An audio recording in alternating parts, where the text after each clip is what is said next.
handle the truth. What's up, everybody? I hope you're having a good afternoon. It got a little windy here yesterday. It knocked out our power for about 12 hours. It got really kind of chilly and everything. It was like 8 degrees outside with the wind. And I know with some people it's not that bad, but for us it was kind of startling. But we had the gas stove, and Anna turned them on and kept us on the warm side. And we stayed snuggled up and stayed inside. They finally got it on last night, about 11 o'clock last night. And thank goodness for these guys staying out there, staying dedicated to their job and getting us back on, or else it would have been a very, very cold night and a very, very cold morning. So as much as you might say about the electric company, but guys, we've got to send a heads up, a thumbs up, or whatever you'll call it, hats off to the electric crews, the line crews that keep us in power during these emergency times and everything. So thanks for that. And one other word to note about the weather, guys. It's nice and cold out there, guys. Be safe. Stay inside as much as possible. We have a friend of ours, the channel's one of the guys of their channel. He's been following me for a long time. Me and him have been buddies for a very long time. Is Eric, the Last Resort. He lives in Wisconsin, guys, and he's facing some mighty cold hardships right now in his situation. So we like to keep him in mind, keep him in our thoughts and our prayers and well wishes. And if you get a chance, go to his channel. It's The Last Resort 1331, I think it is, on YouTube. And give him a like, subscribe, or whatever, and thumbs up and everything. And leave some comments, encouraging comments for him. I think he would appreciate that very much. Where he's at, guys, it's very cold, and it's kind of rough for him. So anyway, the other day, I made a video about the population density, how the consensus lays out according to racial representation. And evidently some people took it the wrong way or misunderstood what I was saying. But I was talking about the idea of democracy is the majority rules. And I was showing how the population density and the due representation of each of these populations is not represented in our society or our governments or anything else like that, guys. It's kind of leaning out of whack for what the density of population is according to race or national origin. So, that was kind of my point and everything, how these things kind of went sideways with what we're supposed to be doing and everything, what we're supposed to be representing. Now, I'm not trying to be a racial pushing, race biting or anything else like that. That's not my point.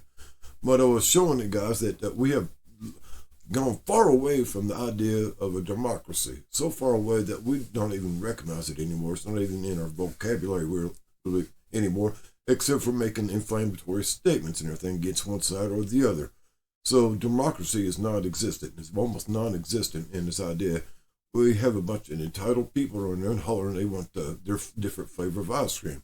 We got the between 350 and 400 million people in the United States right now. And almost every one of them wants a different flavor of ice cream, and they all think they should be recognized as having their demands met.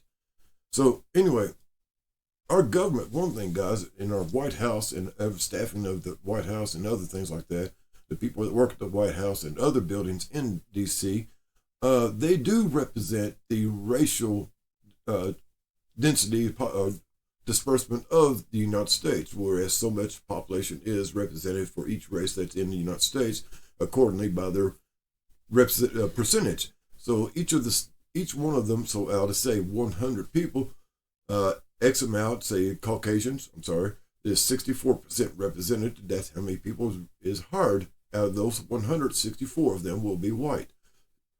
13 will be black. 19 will be Hispanic or Latino, and so forth and so on. Exactly how the population is represented in percentages. So they try to keep this even like that. So a lot of guys got the wrong, and they think I was trying to maybe be race biting or race hating or anything like that, but it's not the truth. In fact, guys, one of the things, we get misrepresented, misideas about where the African-American peoples of the United States come from. And yes, way down the line, they were from Africa at one time.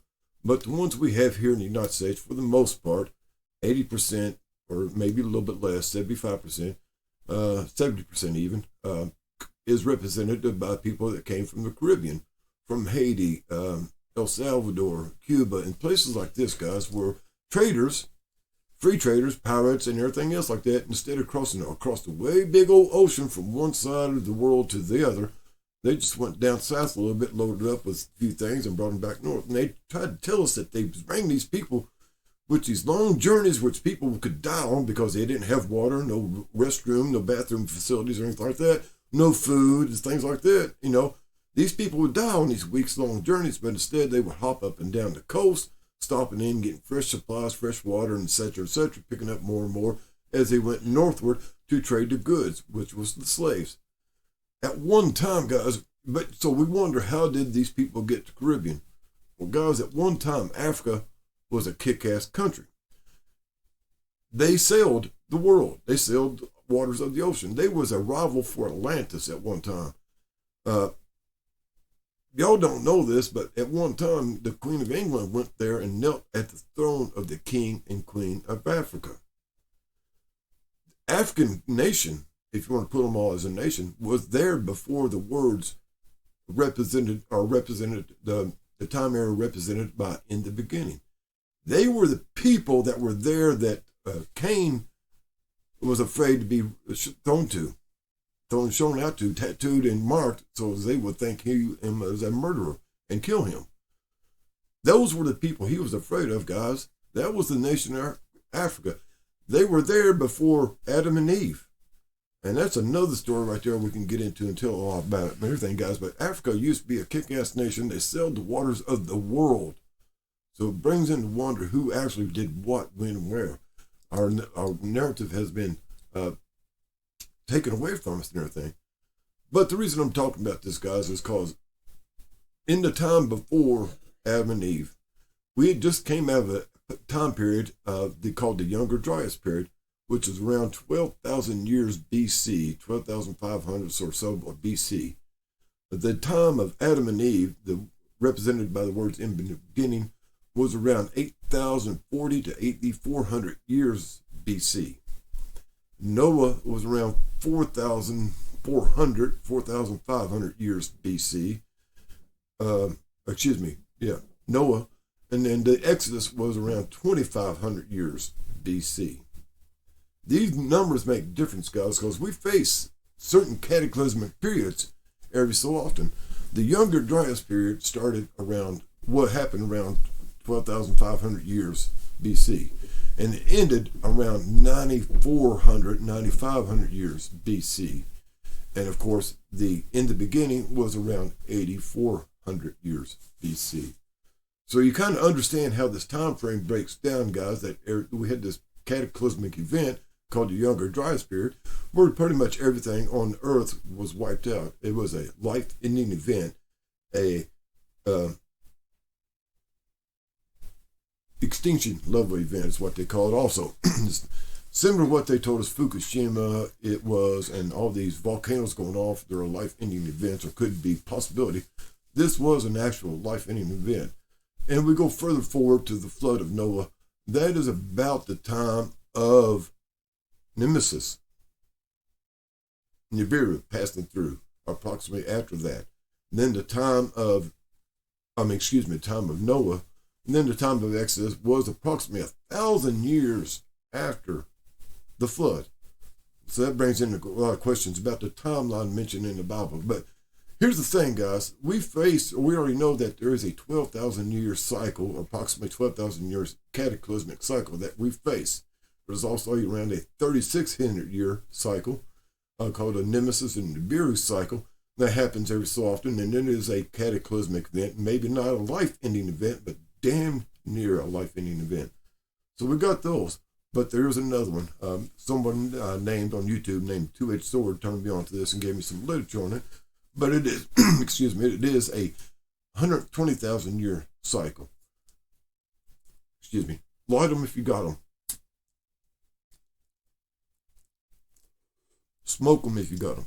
So anyway, guys, this 120,000 year cycle, guys, is one of the major life-ending events. And in fact, it's pretty much guaranteed that barely anything, if anything, microbes and things like that will survive these events like this. It's a life-ending, almost a world-ending event, if you will. And that's kind of wild thinking about this, guys, that every 120,000 years or so, every 12,000 years, and even 3,600 years, 4,000 years, there's cataclysmic events that is built into the rhythm or the pattern of the life cycle of Earth and the solar system. And the funny part about this is, guys, is that each of these in himself is dangerous and deadly. But when you combine one with another, like say the Nemesis system with the something like the Younger Dryas thing happening, well, that's very bad. But here's the thing, guys. Right now, at this time frame in our life or in our life cycle of the Earth and the solar system, I think this is a once in a time thing that all three of these cycles are coming together approximately at the same time. The 3,600 year cycle, the 12,000 year cycle, and the 120,000 year cycle is coming together in the near future, simultaneously or maybe consecutively, but whatever. But there is guaranteed, guys, there will not be much of anything left alive on planet Earth after this.